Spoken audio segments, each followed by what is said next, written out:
नमस्कार दोस्तों, आज हम देखने वाले हैं सेट 5। तो चलिए आज का सेशन हम स्टार्ट करते हैं। अगर आपसे पूछ लिया जाए कि फ्रेंच इंडिया की राजधानी कहाँ थी, तो ये पांडिचेरी थी। आप याद रखिएगा, पुद्दुचेरी के नाम से भी वर्तमान में जाना जाता है। नेक्स्ट है, बडागा जनजाति तमिलनाडु की कहाँ पर यानी कि कौन सी पहाड़ी में रहती है, तो नीलगिरी पहाड़ियों में रहती है। ये आपको याद रखना है। नेक्स्ट है, हैज़ा यानी कि कॉलेरा, ये जीवाणु यानी कि बैक्टीरिया से उत्पन्न होता है। ये काफ़ी इंपॉर्टेंट है, याद रखिएगा। हैज़ा यानी कि कॉलेरा का किससे, तो जीवाणु से उत्पन्न होता है। नेक्स्ट है, साइलेंट वैली परियोजना कहाँ पर है, तो ये केरल राज्य में है। नेक्स्ट है, राष्ट्रपति का विधिवत चुनाव पहली बार कब हुआ था, तो याद रखिएगा कि मई 1952 में हुआ था, यानी कि 1952 में हुआ था। नेक्स्ट है कि ब्रोमीन अधातु साधारण ताप पर किस अवस्था में, तो द्रव अवस्था में रहता है। लेकिन अगर आपसे पूछ लिया जाए कि वह धातु कौन सा है जो कि द्रव अवस्था में रहता है, तब आप आंसर कर सकते हैं पारा यानी कि Hg, जिसका एटॉमिक नंबर कितना होता है, 80 होता है।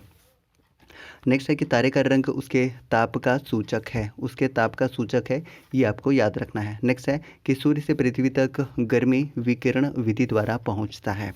नेक्स्ट है, भारत में स्पीड पोस्ट सेवा कब प्रारंभ हुआ था, तो ये 1986 में प्रारंभ हुआ था भारत में स्पीड पोस्ट सेवा। नेक्स्ट है, भारत में प्रथम मकबरा किसकी है, तो याद रखिएगा ये नसरुद्दीन महमूद का है, ये इंपॉर्टेंट है। उसके बाद नेक्स्ट है, नागालैंड राज्य की राजकीय भाषा कौन सी है, तो इंग्लिश इसकी राजकीय भाषा है, नागालैंड की अगर हम बात कर रहे हैं। नेक्स्ट है कि लाल सीसा को बोलचाल की भाषा में क्या कहते हैं, तो इसे सिंदूर कहा जाता है। ये काफ़ी इंपॉर्टेंट है, तो इंपॉर्टेंट मार्क किया जा सकता है। नेक्स्ट है, तेल और प्राकृतिक गैस निगम यानी कि ONGC का मुख्यालय कहाँ पर है, तो ये देहरादून में है। उसके बाद मकराना जो है वो संगमरमर के लिए काफ़ी प्रसिद्ध है।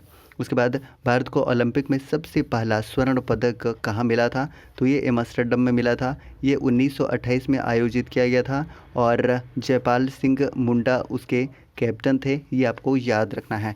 नेक्स्ट है, लोहोत्से पर्वत शिखर कहाँ पर है, तो ये नेपाल में स्थित है, ये आपको याद रखना है। और कमेंट बॉक्स में आपको बताना है कि ONGC की स्थापना कब हुई थी, इसका आंसर आपको कमेंट बॉक्स में बताना है।